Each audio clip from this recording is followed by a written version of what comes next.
मैं भी सर आपके अपने यूट्यूब चैनल जो है यशकाश क्लासेस में आज साथियों आप सभी को बहुत स्वागत है। साथियों आज हम पढ़ेंगे जो है तुम्हारा जो है ताप मापन अथवा टेम्परेचर मेजरमेंट जो है। इसमें पहली हेडिंग है आपकी जो है ताप ताप क्या होता है। साथियों जैसे हम कहते हैं कि दो वस्तुएं हैं, तुम्हारा एक वस्तु ठंडी है, मान लो वस्तु ए है और एक दूसरी वस्तु बी है।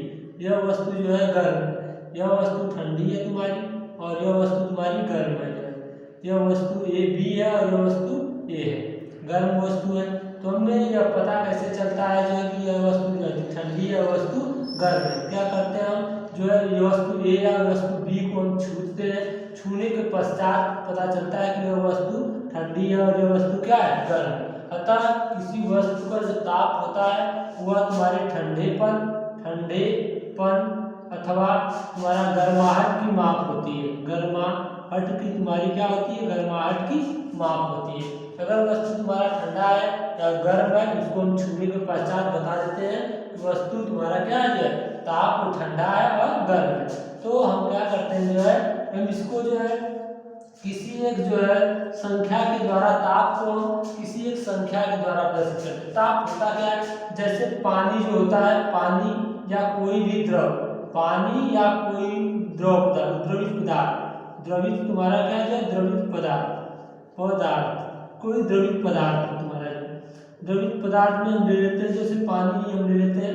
पानी हमेशा क्या होता है, ऊंचे तल से, पानी हमेशा ऊंचे तल से कहाँ पर बहता है, नीचे तल की तरफ बहता है, नीचे तल की तरफ बहता है। ठीक उसी प्रकार तुम्हारा जो ताप होता है, ताप यह भी तुम्हारा जो होता है ऊंचे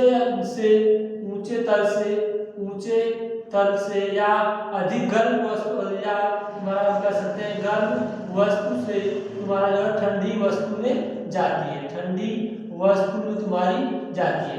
और अगर हम इन दोनों वस्तुओं को, मान लो यह वस्तु ए है, मान लो ए वस्तु जो है गर्म है और जो बी वस्तु है यह तुम्हारी ठंडी है।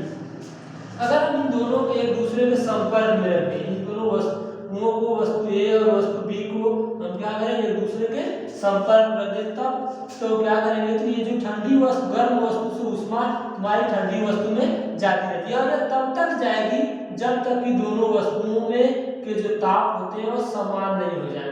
मतलब वस्तु ए और वस्तु बी का दोनों का जो ताप है या दोनों तुम्हारा क्या आ जाए, समान नहीं हो जाता, तब तक हम तुम्हारा जो है यह उष्मा वस्तु जो है तुम्हारा ए से उष्मा जो है तुम्हारा क्या होती है, बी में जाती रहती है। अब क्या करते हैं तुम्हारा जब जो है ताप जो वस्तु ए और वस्तु बी के ताप आपस में बराबर हो जाएंगे तो उसे हम कहते हैं तापीय साम्य।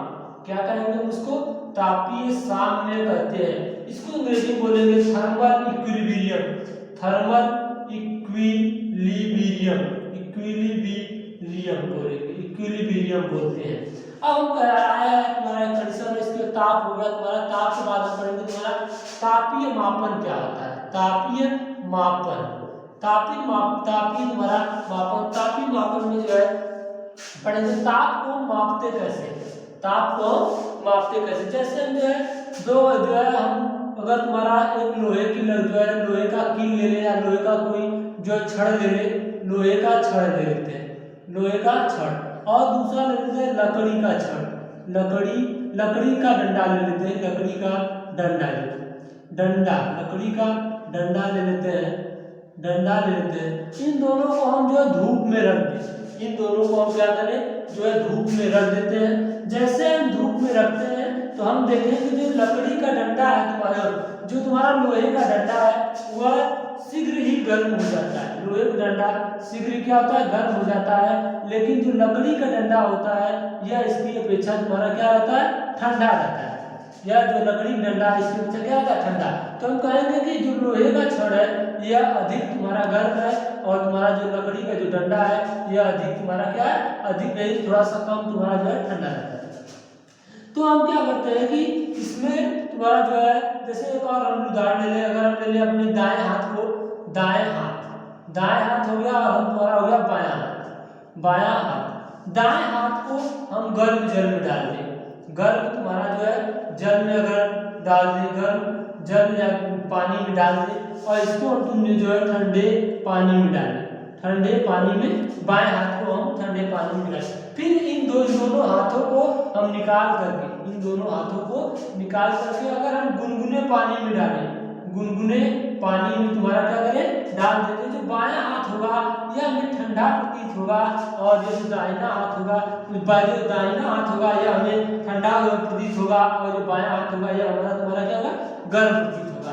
तो हम कह सकते हैं कि जो ताप होता है इसे हम किसी एक संख्या द्वारा प्रदर्शित करेंगे, इसे हम क्या करेंगे, तुम्हारा एक संख्या द्वारा प्रदर्शित करते हैं। तो संख्या को प्रदर्शित करने के लिए कोई एक मापक यंत्र लाना पड़ेगा, मापक तुम्हारा क्या यंत्र लाना पड़ेगा, उस मापक यंत्र को बोलते हैं तापमापी। क्या बोलते हैं तुम्हारा, तापमापी, इसी को हम बोलते हैं थर्मोमीटर। थर्मोमीटर, थर्मोमीटर से ही हम क्या करते हैं, डॉक्टर जो है बुखार से हमारा जो है चेकअप करता है कि हमारा जो है जो कितना ताप है, जो हमें कितना बुखार है, तो क्या करता है मुंह में थर्मोमीटर को डालता है, बताता है कि यह जो है इतना आपको बुखार इतना जो है चढ़ा हुआ है। तो इसको जो है सब मापने के लिए जो है तापमापी जो होते हैं वह जो है 3 प्रकार के होते हैं। तापमापी तुम्हारा 3 प्रकार हो गया, ताप मापने का जो यंत्र होता है वह 3 प्रकार का होता है। पहला तुम्हारा जो है क्या होता है, जो एक होता है तुम्हारा, पहला होता है सेल्सियस। पहला तुम्हारा क्या होता है, जो है सेल्सियस, सेल्सियस, सेल्सियस, या इसी को हम कह सकते हैं सेंटीग्रेड। सेंटीग्रेड तुम्हारा क्या पैमाना, सेंटीग्रेड क्या तुम्हारा पैमाना से सेल्सियस और सेंटीग्रेड पैमाना होता है, या इसी को कह सकते हैं जो सेल्सियस तुम्हारा जो है सेल्सियस स्केल भी बोलते हैं, सेल्सियस स्केल भी हम कह सकते हैं स्केल। और दूसरा होता है तुम्हारा जो है फारेनहाइट। फारेनहाइट, फारेनहाइट तुम्हारा पैमाना, या फारेनहाइट तुम्हारा स्केल, फारेनहाइट, हाइट तुम्हारा क्या स्केल, इसी को कहते हैं। या तीसरा होता है तुम्हारा केल्विन पैमाना, केल्विन तुम्हारा पैमाना। तो केल्विन पैमाना हम पढ़ेंगे, जो सेल्सियस पैमाना क्या होता है, या आया कैसे तुम्हारा फारेनहाइट पैमाना क्या होता है, केल्विन पैमाना क्या होता है। केल्विन इसको बोल सकते हैं, केल्विन तुम्हारा जो है स्केल बोल सकते हैं, ठीक। तो हम पढ़ेंगे सबसे पहले सेल्सियस पैमाना तुम्हारा क्या होता है। सेल्सियस पैमाना जो है सर्वप्रथम तुम्हारा जो है सेल्सियस पैमाना होता है क्या है, सर्वप्रथम जो है स्वीडन के वैज्ञानिक थे, स्वीडन, सर्वप्रथम स्वीडन के वैज्ञानिक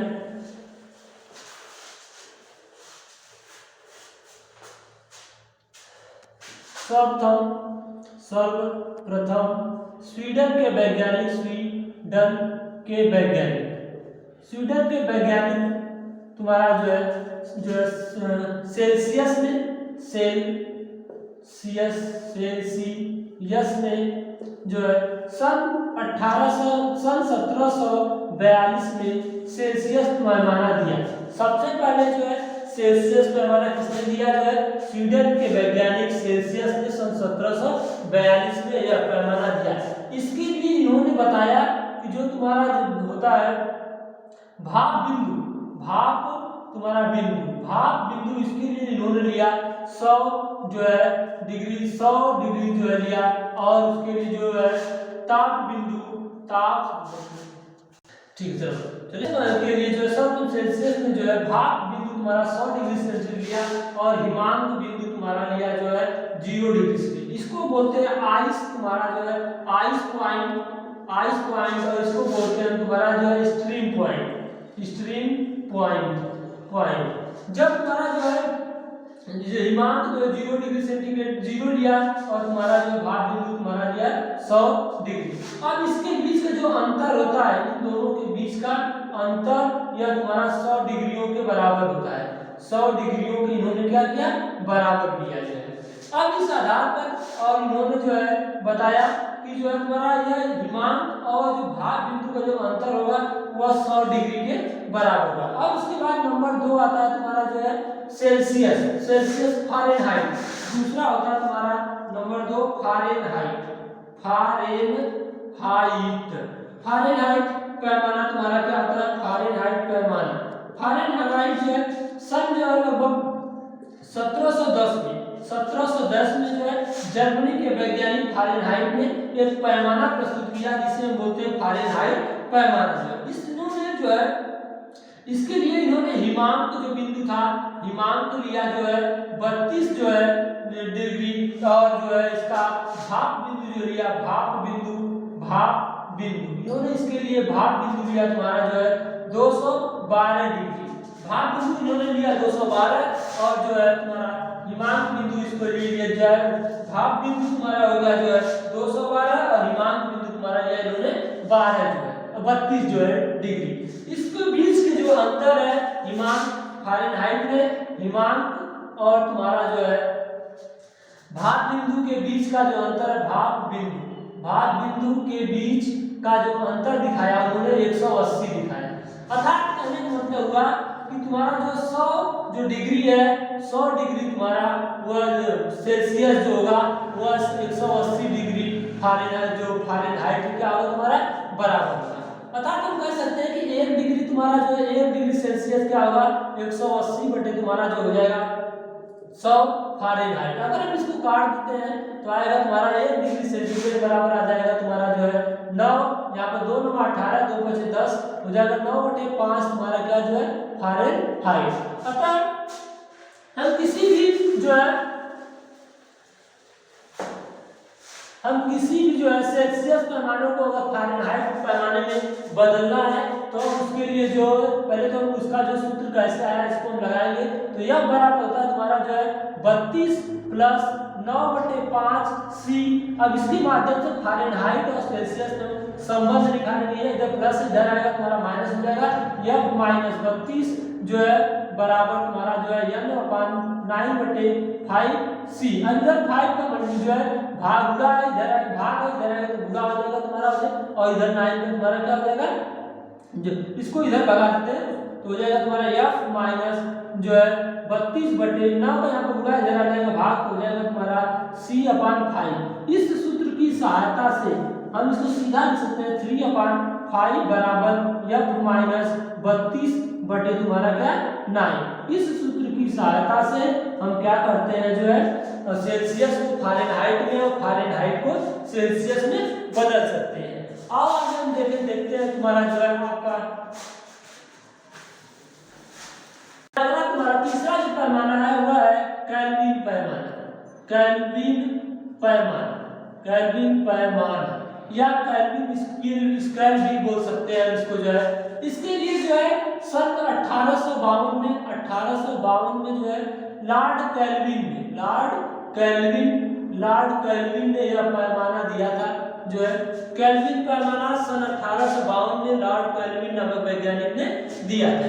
इन्होंने जो हिमांक को माना था, हिमांक जो है आइस पॉइंट को इन्होंने माना था तुम्हारा जो है 273 डिग्री जो है, और जो भाप पॉइंट था तुम्हारा भाप जो बिंदु था उसको स्ट्रीम पॉइंट उसको माना था 373, और इसके बीच का जो अंतर है उसको इन्होंने 100 डिग्रियों में बांटा था।